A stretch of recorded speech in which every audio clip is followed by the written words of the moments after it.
নমস্কার বন্ধুরা, দেখছেন আজকে আমি নাভিয়া অ্যাপে যে ট্রেড করেছি, প্রফিট আজকে হয়নি 116 টাকা, বাট আজকে লস রিকভারি করলাম। ফার্স্ট টাইম আজকে আমি নাভিয়া অ্যাপে অপশনে গেলাম। তো অপশনে গিয়েই প্রথমেই একটা লস খেলাম।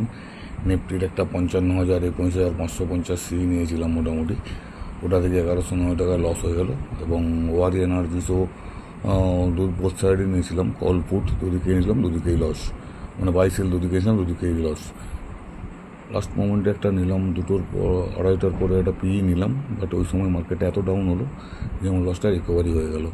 যাই হোক, প্রথম দিন ওভারঅল 116 টাকার মতোই প্রফিট এলো। 30 টাকা থেকে 40 টাকা মনে হচ্ছে চার্জ নেবে।